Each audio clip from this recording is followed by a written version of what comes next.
the Lamb of the living God, and that is Jesus Christ. The same one who is known by the term the Lion of Judah is the Lamb of God that can take away your sin and my sin. It only requires faith. Do you believe in Jesus Christ? Tikulandireni kuna konse kumene mukutonera pakadali pano tili mu mzinda wa Lilongwe ku Crossroads Hotel kumene kuli mwambo wapaderadera umene anthu osiyanasiyana amene amakonda kumvera nyimbo zauzimu asonkhana ndithu kufuna kumvera nyimbo zosiyanasiyana, nyimbo zosisimutsa pamene tikuyandikira maola a Sabata. Anthu osiyanasiyana amenewa abwera ndithu moyitanidwa ndi gulu la Kabula Gospel Project kuchokera mu mzinda wa Blantyre, amene ayitanisa anthu nena kuti tikhale limodzi, tisonkhane pamodzi, timvere mawu a Mulungu akumwamba kudzera mu nyimbo. Ndi anthu osiyanasiyana monga mmene mukuonera mchinthuzi akufika ndithu malo ano kunena kuti akhale amvere nyimbo zosiyanasiyana, atsisimuke. Ine ndikhena Ntsavala pamodzi ndi timu yonse kuchokera kuno ku V&V Media TV tikhale kupasirani tsatanetsatane wa zochitika zosiyanasiyana zimene zikhale kuno, komanso tikhale kucheza ndi anthu osiyanasiyana amene abwera kuti amvere nyimbo zimenezi. Tiye ndithu tikhale limodzi. Osayiwala nena kuti Kabula Gospel Project akutibweretsera Hymns of the Heart worship experience imene anthu tabwera ndithu nena kuti timvere limodzi nyimbo zimenezi. Ndiye tikhale tikubweretseraniso mmodzi mwa anthu amene abwera kunena kuti amvere komanso kuonera nyimbo zimenezi mu tsiku la lero. Tiye tikhale limodzi.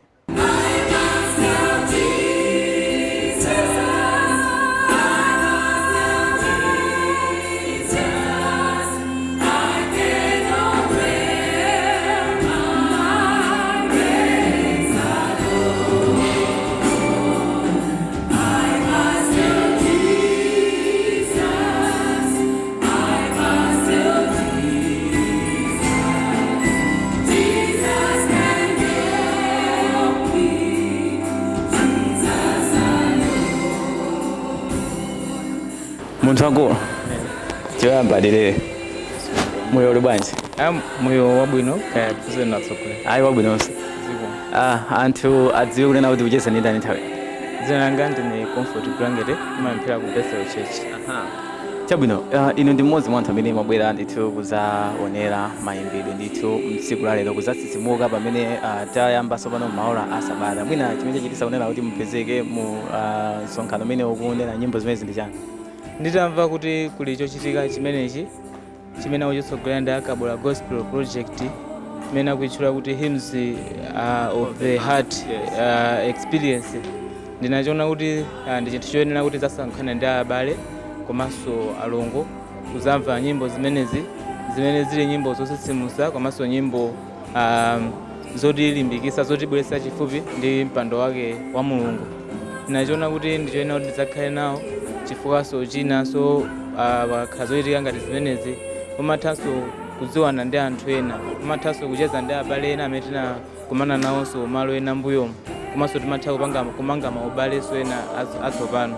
Ndiye ndinachiona kuti ndi chabwino kuti no pamene pali chochitika ngati chimenechi ndisakhale pakhomo komano ndibwere, chifukwa nthawi zonse amene tili malo ngati amene wawa mtima wanga umakhala osangalala kwambiri. Makamaka chimene chimandisangalatsa ndi nyimbo zimene zimakhala mkatikati mwa chochitika chimenechichi. Ndeno nditaona postage amene imazungulira kuyitanira kuti no tibwere, chimene chinandikowa kwambiri ndi nkhani ya nyimbo zimene zili mkatikati mwa programu iyi imene akutsogolera ndi Kabula Gospel Project. Tathokoza kwambiri. Mwina chiyembekezo chako nchotani kumbali na kuti pomaliza kumvera nyimbo zimenezi zizi personally ukuyembekeza kuti moyo wako ukhala utani after kumvera nyimbo zimenezi? Ineyo chiyembekezo changa ndichonena kuti uzimu wanga ukula, komanso ndikuyembekezera kunena kuti ndimudziwa Mulungu kuposa mwina amene ndimamudziwira poyamba, chifukwa nthawi zonse amene ndikumvera nyimbo ije ikhoza kukhala kuti ndi yoti mwina tikuidziwa, koma nthawi zonse ngati ineyo mmene ndali nake ndimakonda nyimbo kwambiri, pamene ndikuyimveranso kachiwiri nyimbo ije imakhalanso imandivekera mwa chilendo, imandiyankhulanso mu njira ina. Ndeno ndikuyembekezera kuti mu uthenga umene tikhale tikumva mu chochitika chimenechichi uthenga umene ndikuthekera kundisunta kundibweretsa pafupifupi ndi Mulungu.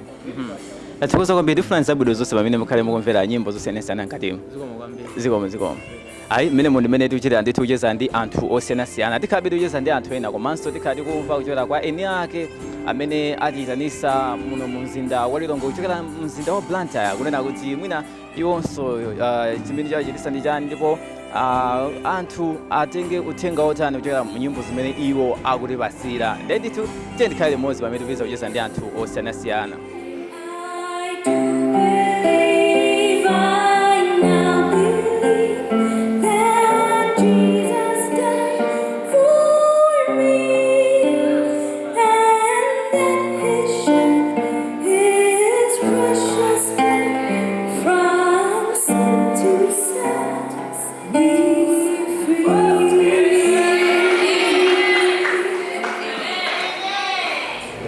Chabwino pamene mwambo ukupitirira anthu akumvera nyimbo zosiyanasiyana tikupitirizabe kucheza ndi anthu osiyanasiyana amene abwera malo ano kuti amvere nyimbo zosiyanasiyana kuno ku Crossroads Hotel mu mzinda wa Lilongwe. Ndili ndi atsikana azimayi. Atsikana. Kulipo kunena kuti atsikana mwina ndi azimayi. Chabwino choyamba dzina. Dzina langa ndine Dalitso Chipole representing Team CCU. Team CCU tikamba zambiri kanga tinakuona ndipeta pake mukupanga za Team CCU kumene kuzina Judith Kumwembe. Judith Kumwembe. Team CCU. Judith wachoka Area 25. Area 25 Madalisi. Area 24. Kalinga STA. Aha. Chabwino tiyambe Team CCU. Takulandirani kuno ku Crossroads Hotel Sapitwa Hall.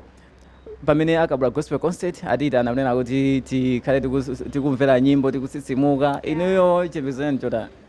Okay. Kungati ndasangalala kwambiri nde. Yes. Okay. We are here to experience it. Like kuti gospel kuti what's more about STA gospel. Yeah. Chabwino kumeneko. Ene chiyembekezo changa ndiyeneza kuti tibwera kuno mmene tafikiramu titsitsimukira ndi nyimbo zawo tiziwana ndi anthu ena ndiponso ifeyo ngati a CCU tikudzathandizira kuti chilinganizo chitani chikome pamalo. Kodi CCU sija mumayimba kuvina choncho kuipasa moto CCU ndi as you know kuti CCU means chitangaro cha Ukristu. Koma I feel like ndi mpesa wokondwa timafika pamalo kukomesa zinthu watu yes. So pano anthu amanena kuti mipesa sitikonda mmene machitira mucha kuteretere gwedeza kuposa wina aliyense pa dziko lapansi. Ndikalowa maola ngati ano maola sabata timakondwa kuposa wina aliyense dziko lapansi. Chabwino modi tiyembekezana na kuti muyipasa moto mmene machitira mucha CCU kwambiri. We are here to represent anthu adabwaso kuti kodi gululi lilipo monga chinyamata pakati anthu ambaso tipanga haya timachoka machechi osiyanasiyana madera osiyanasiyana within Lilongwe koma timakhala ndi chinthu chinga chimodzi ndi imene tilili pano. Aha. Chabwino mwina pambali ponena kuti mubwera kudzayipasa moto spiritual mukuyembekezera zotani moyo wanu wazimba amene mumvera nyimbo zimenezi. Okay, tikuyembekezera kuti titsitsimuke pamene tinaphoponya tikonze chifukwa mu nyimbo muli ulalikinso. Kumeneko mmene tidziwira anthu ngati a Khristu ena fe timatonthozeka mu nyimbo ngati ena ka maliro ena akhuzidwa ndi zisoni koma ena ngati ane ndi nkhawa koma ufika malo ngati awa nkhawa zonse zimatani zimachoka. So pamene tili malo ngati anowa timene atiwale nkhawa tiwale china chilichonse tipange focus. Pomaliza inu monga amene mumanga represent CCU uthenga wanu ndolani kwa anthu amene akuona amene akumvanso kuyamba za CCU mwawanso zotani. Okay, CCU we are here to entertain mipesa izathu. As you already know kuti CCU Team CCU ndi mpesa wokondwa basi okometsa pamalo. Kumeneko. Okay. Anzathu ayembekezere chinthu chokoma ndiponso ngati Team CCU tikanalipo ndipo tilipo ndipo amene ali okondwera kuti atha kuti join atha kutani tili ndi group ya WhatsApp imene timatha kupanga communicate kuti zifika malo ngati atiwo anowa. So ngati anzathu akutionera koma ali okondwa kujoina Team CCU ya chinyamata okhaokha tili ndi linki atha kungopeza munthu mmodzi member kenaka timapanga share link kuti alisajoine. Ndathokoza kwambiri inewo kaipase limoto timu CCU ndikupita kuti ndikuona so azibambo sa timu CCU mwina tacheza nawo.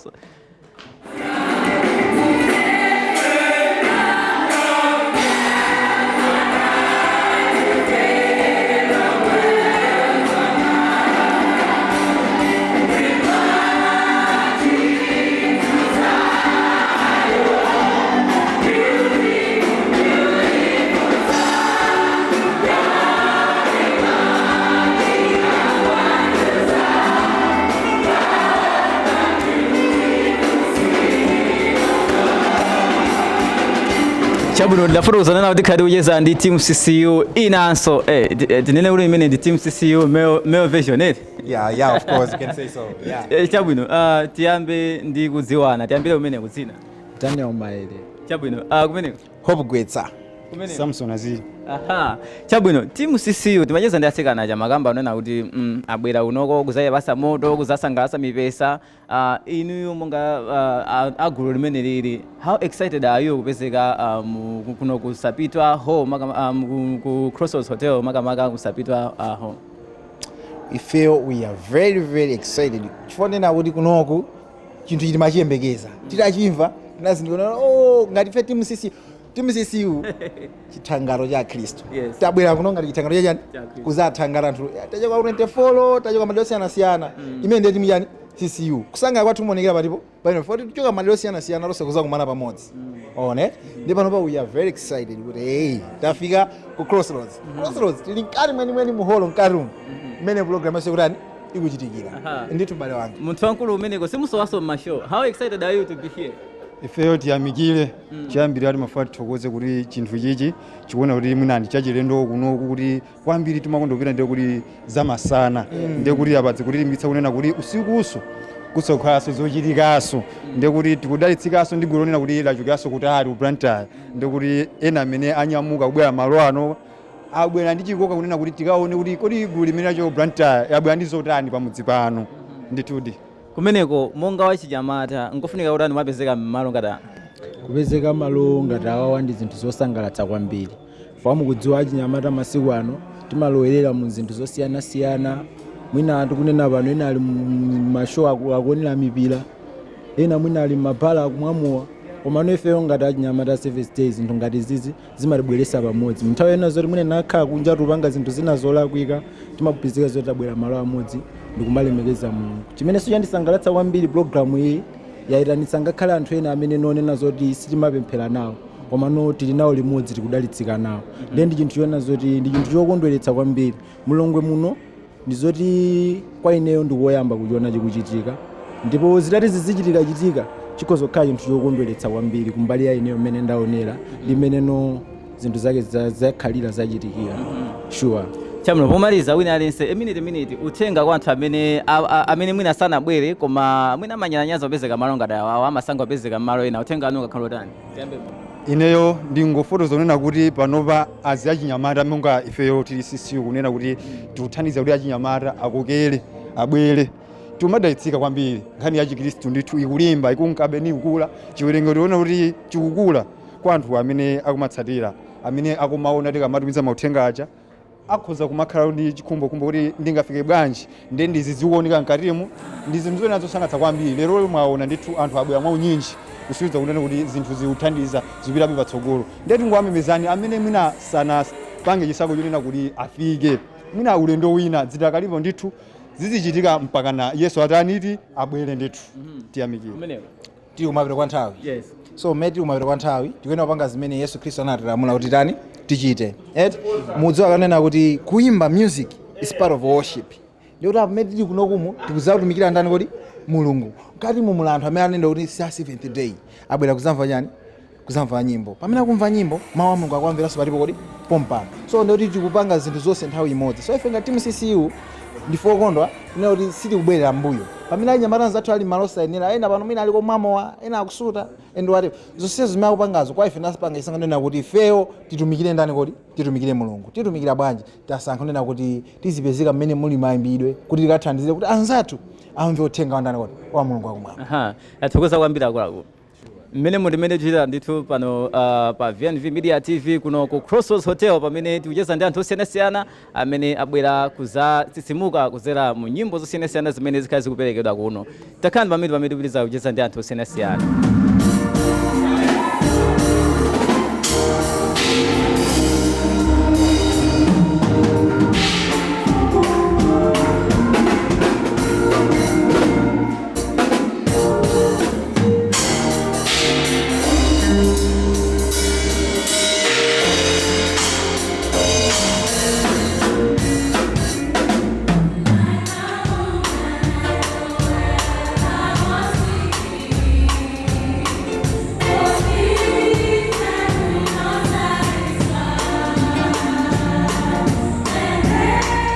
Monga mmene ndafotokozana nawo kuti tikhale kucheza ndi aine ake ndithu a mwambowu tili ndi akamuna awiri awa amene tikhale kucheza nawo atifotokozere zambiri zokhuza function imene aitana anthu ochuluka kwambiri muno mu mzinda wa Lilongwe ku Crossroads Hotel. Choyambira ali pande munthu wankulu choyamba dzina.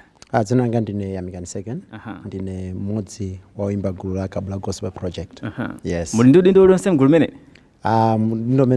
Gulu limene kuku ndimapanga kwambiri zokhuzana ndi kufalitsa nkhani za media za communication. Chabwino. Yeah, sure. Mano aliyesa amapanga zimene zonse. Komano ndithu. Chabwino. Kumbali munthu wankulu. Ine ndi Kalingeko Kaluwa, mmodzi so oimba mgululi. Ife tili kumbali ya warfare. Ndithu.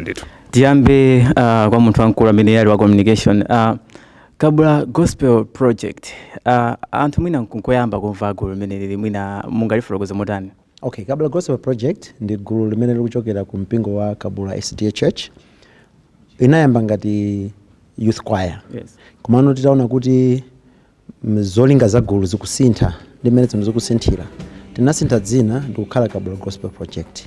Chimene Kabula Gospel Project imayimirira kapena kuti mfundo zake zoyambirira ndi kufalitsa uthenga kupyolera mu nyimbo. Komanso pamene tikufalitsa uthenga timaona kuti nchofunikiranso kwambiri kuna kuti ifeyo anthu tikhale anyamata amene tikugwira ntchito ya Mulungu, tikutumikira Mulungu. Ndemo kutumikira Mulungu muja muli zinthu zambiri. Choyamba ndi kunena kutumikira kudzera mu nyimbo, komanso timatha kukhala ndi nthawi ya pemphero. Kuna kuti uzimu wathu ifeyo ngati ana amene achinyamata amene tikuchokera ku mpingo wa Kabula SDA Church tikhale opititsa patsogolo ntchito ya Mulungu pamene nthawi yatsala pang'ono kuti Yesu abwerenso. Komanso china chimene funa ndinene chofunikira kwambiri nchonena kuti machitachita athu mu ntchito zathu zimene timachita tikuyesetsa kunena kuti tibweretse chiyembekezo ku dziko lapansi. Anthu tikukhala m'mavuto osiyanasiyana, tikudutsa mu zinthu zosiyanasiyana, ena alibe chikhulupiriro chawo chikukhala choyesedwa. Leno tili pakalikiliki ngati Kabula Gospel Project kuna kuti tifalitse uthenga umenewu kunena kuti anthu ena amudziwe Mulungu komanso akhale ndi chiyembekezo chimene chili chodala mwa Yesu Khristu amene akubweranso posachedwa. Hymns of the Heart worship experience yabwera muno mu mzinda wa Lilongwe kuchokera mu mzinda wa Blantyre. Mwina mukuyembekezera kunena kuti anthu amve zotani makamaka kumbadza nyimbo zimene mukuyimba anthu atenge mauthenga otani? Nkhani yaikulu kumbali ifeyo apart from kufalitsa uthenga ndi kupembedza. Tinachoona chofunikira kuti tinapanga programu iyi ku Blantyre ndi timati yayi tifikeso ku Lilongwe. Anthu ena anapereka ndithu chidwi kuti yayi mutati mufikeso ku Lilongwe zikhala bwino. Ndiye tati yayi programu yo ndi chimodzimodzi koma nkhani yaikulu ndi kupembedza Mulungu ndithu. So taganiza kuti yayi tibwere tiyitane anthu ku Lilongwe kuno ena atitsatiranso kuchokera ku Blantyre chifukwa chofuna kumvabe nyimbo zimene tikuyimba. So nkhani yaikulu ndikufuna kukhala limodzi kupembedza limodzi. Pali ndithu zifukwa zingapo zambiri zimene tinazo zoti tizimpembedzera Mulungu. Ndetati yayi tikhalebe pamodzi ndi anthu ena timpembedzere limodzi ndithu. Zochitika ngati izi malo ngati ano zimakhala zona kuti anthu pokalowa amalipira ndalama. Iniyo tikukhulupirira kuti pofika malo ano mwapanga spend ndalama kunena kuti function imene iteke. Chifukwa chani mwina munaganiza nena kuti zikhale zaulere pamene aliyense? Ifeyo mmene wanena zanga kuti ndi anthu oti tikuona kwambiri nkhani ya kupembedza. Timaona kuti kupembedza ndi chinthu chimene chili chofunikira kwambiri. Ngati tili ndi kuthekera tikuyenera kupangitsa kuti kupembedza kuti anthu ambiri atani apembedze. So ngati anthu ena amalipirisa zinthu ngati zimene zizi ifeyo timaona kuti okay zoona zina kukhala choncho chifukwa choti pali zambiri zimene zimatengera kuti chinthu chimene chichitike. Komano kwa ifeyo tikuona kumene tikuchoka kutali. Mulungu watipyoletsa muzambiri ndeti matenga limodzi kuliphatikiza nkona kuti kodi tipange zotani zonena kuti anthu pamene ndi chiyang'aniro chathu anthu achatikhale nawo pamodzi. Ndiyeno nkhani kwambiri ya kulipiritsa kapena kusalipiritsa kwa zinthu zimene tikuchita, kwa ifeyo timachitenga ngati anthu aja akuzapemphera, asabwere ngati akubwera ku show, chifukwa akabwera ngati akubwera ku show samva uthenga umene tifuna tipereke. Komano abwere kunena kuti ndikupita ku chalichi ndifuna ndikapemphere, ndikamachoka ku chalichi kuja ndikhala kuti mzimu wanga wakwezedwa komanso moyo wanga wauzimu ifiniso wakuthupi wasintha. Ndeno chiyang'aniro chathu ndi chimene chocho. Chabwino, mwina wangopereka chithunzithunzi cha gulu limene lili membership ndi yotani, ndipo zimatengera nena kuti akhale munthu apakabwera hipo pokha kapena wina aliyense akhoza kubwera kupanga join. Mwafunsafunso labwino kwambiri. Ifeyo tilipo about 25 members now, ndipo sizikutengera kuti tuchokera kwa abula, tindi mamemba angapo ndithu ochokera m'matchalichi osiyana-siyana. Nkhani yayikulu ndiyakuti anthuwa tinaganiza zoti sizoti timatha kuimba kuti makuti professional, koma tinaganiza kuti yayi tiye titengane tibwere ndithu pamodzi tizayimbe. So sizikutengera kuti tikuchokera dzina langokhala dzina kuti Kabula, kuti tikuchokera kwambiri chifukwa kuti tinayambira youth choir and then tinapitano kukhala Kabula Gospel Project, koma sizikutengera kuti timafuna anthu okha amene akuchokera kwa Kabula ayi, koma wina yense amene akufuna kuti yayi tizapembeze limodzi, tizayimbe limodzi, tizatamande Mulungu ndithu theyaboka. Mwina pomaliza uthenga ndotani pamene anthu akuonera nyimbo komanso kumvera nyimbo mu Kabula Gospel Project, Hymns of the Heart worship experience? Ifeyo tifuna choyamba tithokoze Mulungu chifukwa wachita kwakukulu ku miyoyo yathu. Pamene timakonzekera taona kuti ukulu wake waonekera, ndiye tifuna tithokoze Mulungu. Komanso choposaposa chimene anthu akuyenera kutenga ndichonena kuti tabwera kudzapembedza. Ndiye kupembedza kwathu tilole kunena kuti kukhale kolandirika pamaso pa Mulungu, ndiye pemphero lalikulu limene tili nalo. Komanso tifuna tithokoze anthu onse amene abwera chifukwa chonena kuti lero ndi tsiku loti tikutsegula maola a tsiku la Sabata, achiona chanzeru kunena kuti okay tikakumane ndi anzathu amene achokera ku Blantyre tikapembedze nawo limodzi. Ndife tikuthokoza chifukwa cha anthu onse amene abwera kuti tipembedzere limodzi, ndipo zimene zizi Mulungu adalitse ndithu. Mwina umbali yokhala sonkonjezera.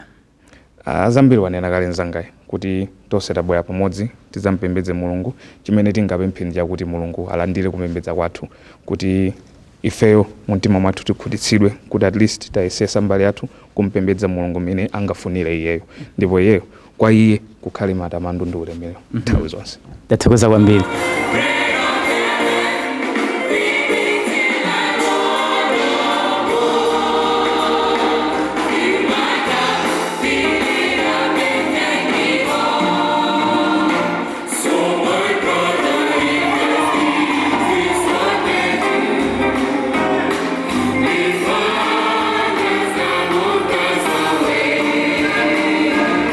Music director at Bethel International SDA Church. Yes. And I had asked Kabula Gospel Project to come and worship with us. And they had a similar program in Blantyre, and they wanted to do the same for Lilongwe and open up the Vespers to many other churches. All right. What motivated you to invite Kabula Gospel Project among other groups that are there, especially in Blantyre or here in Lilongwe? They're different. I think their ministry is different. There are people who love the Lord. They're young people. They're very vibrant.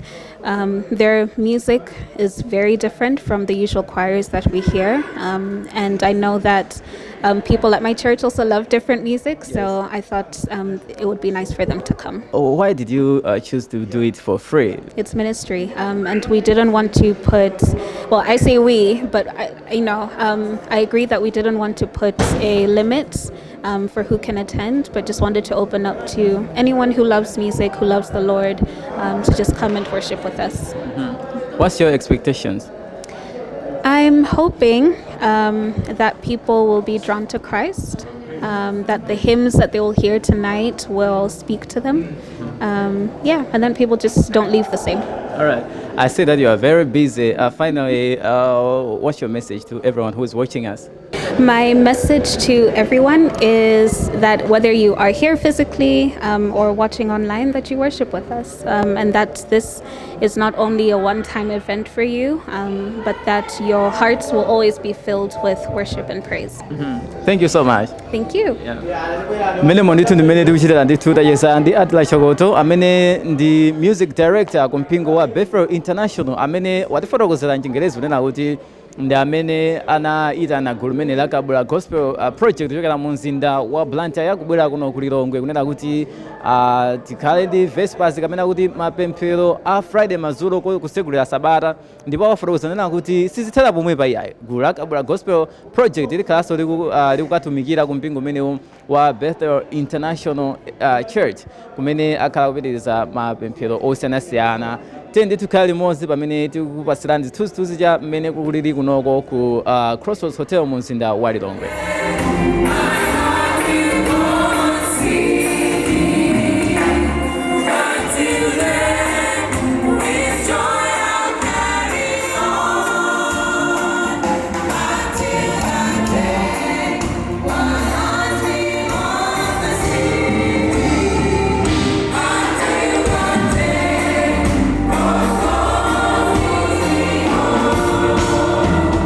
Limodzi mwa magulu amene akhala akuthandizira ndithu mwambo umenewo ndi gulu la The Seraphs amene mumaliona ndithu likuyimba nyimbo zosiyanasiyana, timamvera nyimbo zawo.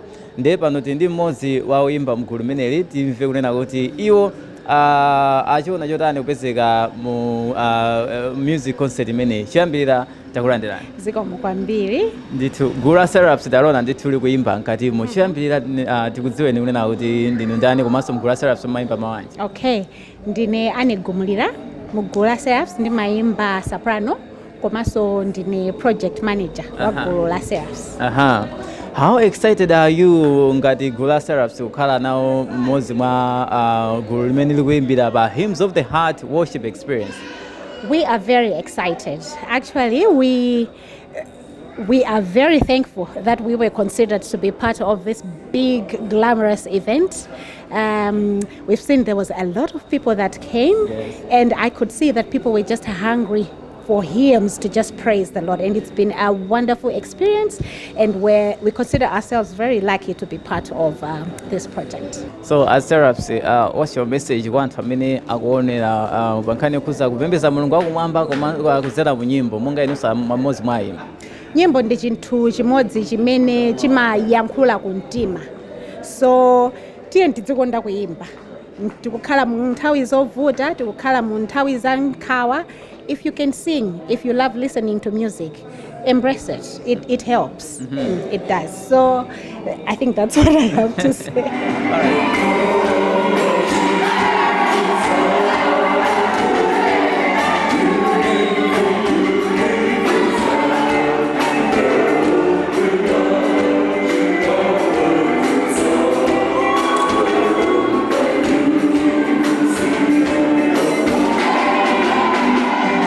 Mene muno ndimene zathera kuno ku Crossroads Hotel mu mzinda wa Lilongwe kumene gulu la Kabula Gospel Project linasonkhanitsa ndithu anthu kuyimba nyimbo zosiyanasiyana zimene akambaonera kuti Hymns of the Heart worship experience. Ndithu Vespers zimene inaliko mapemphero amene anayikidwa kunena kuti anthu apembedze kudzera mu nyimbo pamene tikulowa m'maola amene wa Sabata. Ndakondwa kunena kuti inali limodzi, takhala limodzi ndipo mwatsatira zochitika zosiyanasiyana zimene zachitika kuno ku Crossroads Hotel. Ine ndi Kenan Savala, malo mwa timu yonse ya V&V Media imene tinali kuno mu mzinda wa Lilongwe kupasani zochitika zosiyanasiyana, nyimbo zosiyanasiyana komanso kucheza ndi anthu osiyanasiyana. Pitirizani kuona programu osiyanasiyana amene timakupasirani pano.